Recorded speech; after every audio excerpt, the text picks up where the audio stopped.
part of that athletes need to hear is like, as long as you're doing some of the work, whether it be if you can get it in consistently, know that that's good. But then sometimes people hear consistency is king.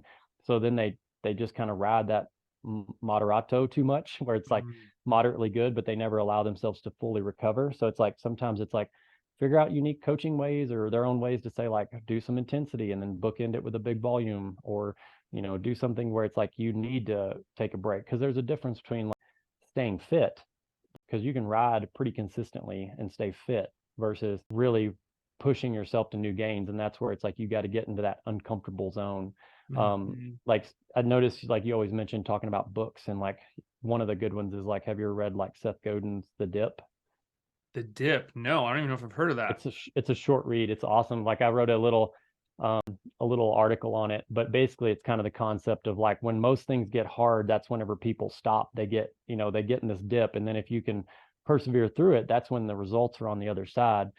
And that's one of the like most popular things that I've referenced that people refer back to. It's almost like, say, if you're doing a 5-minute VO2 effort, but you stop, 2 minutes in, you just basically did all the hard stuff without the benefit, right?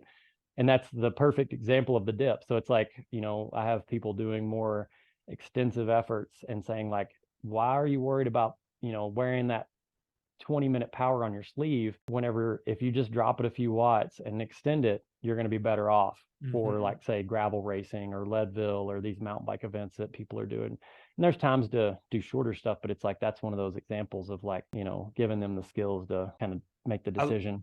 I love that. I love giving the skills. I think, and if any of my athletes are listening, or if you're, I try to tell people, hey, have a coaching buddy or have like a training buddy. So if you can't afford a coach, don't want to coach, have somebody that you can like chat with. I think the trying to put before they do the workout, why are you doing this? Because then when you know why you're doing something, you're more likely to go in that, I don't know if you're going in the dip, fighting the dip, whatever it is, you're going in. Because there are times when I do VO2 max, you're more likely to get through the dip. Go get through the dip. Okay, thank you. Because I'll get through the dip. I'll literally say to myself, I'm like, dude, you're here for this. You were 30 minutes ago, like hyped to go attempt this workout. Now that it's hurting, this is what you came for. And just that, like, okay, let's go. And even if the watts fall off, like you're saying, I don't want to keep using myself as an example, but coming back into like trying to get into race shape. I mean, the first VO2 max workout, I knew the numbers weren't going to be what my brain is like, oh, but you used to do that.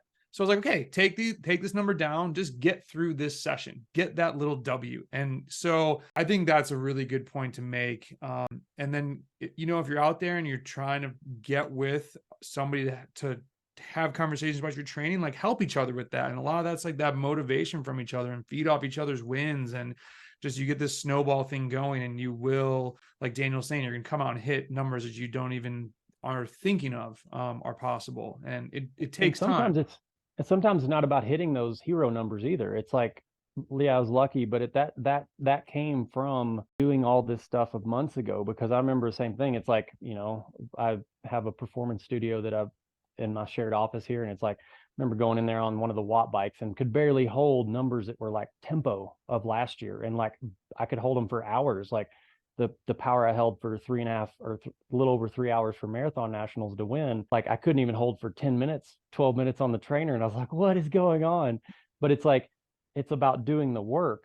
So then you can add up, because I could have easily been like, screw this, I can't hit my numbers, I'm out. Instead, it was like, all right, go to the well, do what I can do for the duration that I know works, and then come back and do the repeats. And you get through that, instead of like, because your first question was like, what advice to give to these athletes? And it's kind of like two different tangents. One is acutely, sometimes you need to go dig deep. Like you need to do more than you think you can. But then conversely, sometimes you don't need to acutely go and empty the tank on every single session. Like you've got to leave some in there. And it kind of depends on how you're outlining your training. Like if you have like, say, a consistency mindset where it's like, I can get a little in every day, then sometimes you're like, all right, don't acutely empty the tank. Whereas like I've learned sometimes with myself, it's like, hey, I want a couple of days off. I homeschool my kids one day a week and I'm home with them all day. That's a complete day off. Some days I can't ride myself because of practice or, doing camps or whatever.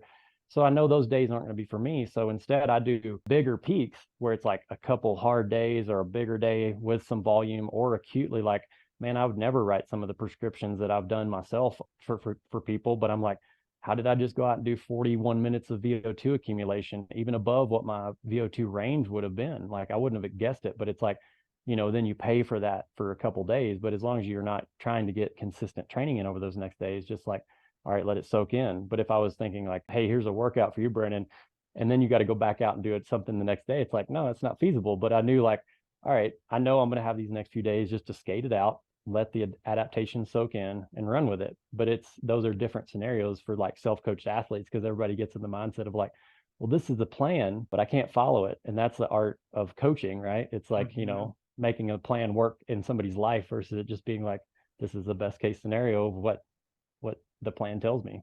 I'm curious. I know somebody will ask me, what was the day of 40 minutes of VO2 time? Were you like just going out and smashing rollers? Were you doing actual intervals? What was going on? Because I'm like, oh God, that sounds horrible. Yeah. So it was one of those improv rides. I do a lot of it where it's like, and I do this with athletes too, instead of like saying like, here's 5x5, like that's easy to prescribe. I call it like putting Tetris together, because in Training Peaks, it looks like blocks, right? Let's build Tetris, and that's easy. But to me, it's like the art of coaching